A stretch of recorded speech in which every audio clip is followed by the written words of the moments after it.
My name is John Deng Duot, and here I have. My name is Dak Riek. Okay, are you a student here at Western Washington University? Yes, I'm a student here at Western Washington University. I'm a junior, and I'm a major communication, political science, and also economics. So I'm doing 3 double major, and I'm a junior this year.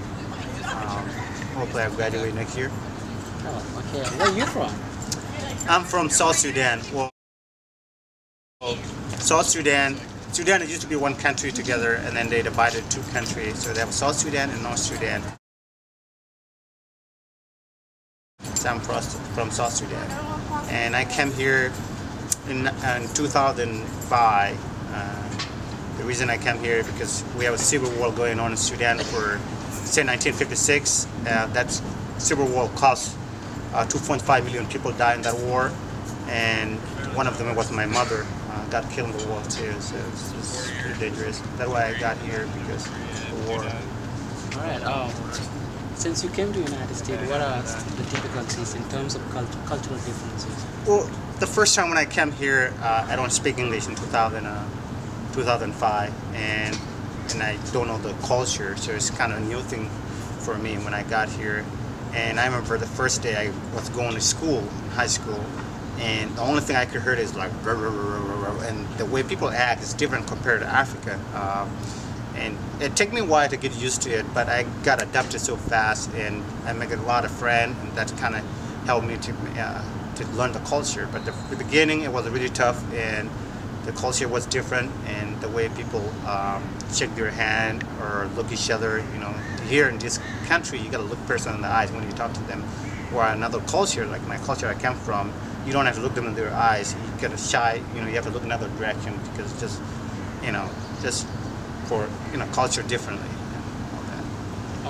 What are some of the activities that you used to do in Sudan when you're in Sudan that you are missing now here in the United States? Well, when I was young, when I grew up in Sudan, I was playing soccer a lot. That's the #1 sport people play in Africa.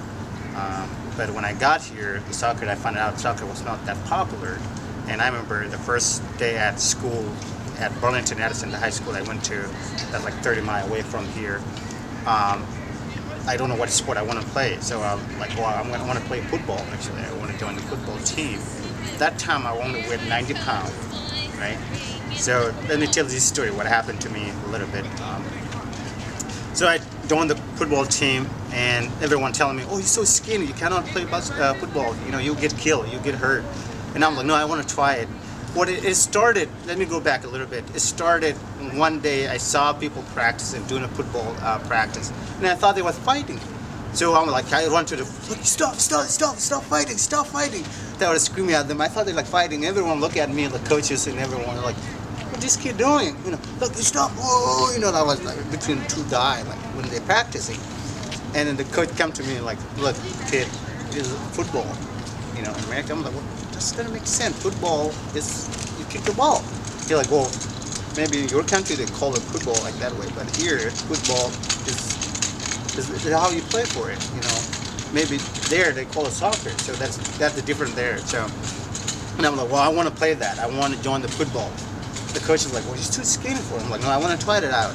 He's like, well, tell your kid, come tomorrow, come to school, at the practice after school, come and I'll see where you are at. So the next day, and then when I joined the football, and one of the big guys just run over me, knocked me out, and I got concussion. I was there for like 2 minutes, and the next day I'm like, I don't want to play football, and that is the story of it. So that's the different. If you can see the sport, there is a lot of difference between African sport and the sport here in the U.S.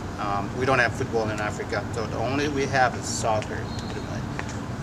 That's a different sport. And basketball is a little bit, but not that popular. So football, with soccer, is a more popular sport in Africa. In terms of dance, do you see American dance here different from the dance in Africa? Yes, way different. Where I come from is you don't have to. You know, I've been to a couple of clubs here that you could, when you're down with the girls, you grind on them, touch them and all that. And where I come from, you don't do that. You kind of distance yourself from girl. You don't just grab them and dance with them. That's a lot of different cultures dancing. But now I'm getting used to it. Anytime I go to a club, I grab and different girl and all that. So it's so many different cultures. So do you feel comfortable when you go there and interact with people? Yes, at the beginning it was different for me. I'm like, no, I don't want to just grab some random girl that I don't know.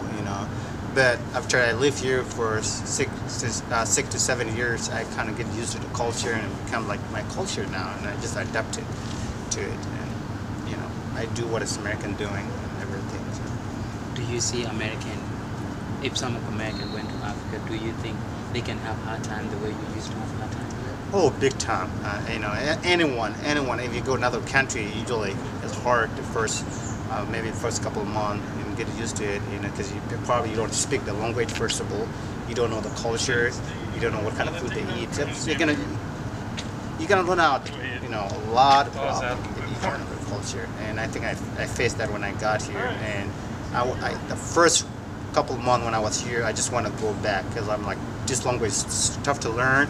The culture is different, and nobody understand what I'm saying. I was frustrated for a couple of months, and I just want to go back.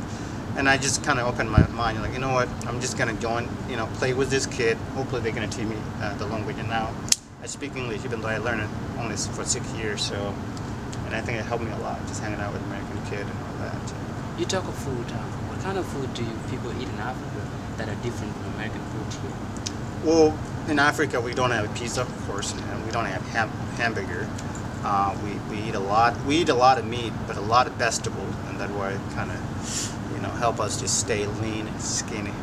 But compared to American food, it's different. I mean, I remember when I came here, I only weighed 90 pounds because the food we eat is, it's natural. Then I have a chemical in it. In here, American food, you have a chemical in it. I mean, I've been here for 6 to 7 years. I already gained 7 pounds, not 7, like 70 pounds already, just American food. That you can see the difference with African food. There's a lot of different ways. There's a lot of different food are different compared to African food.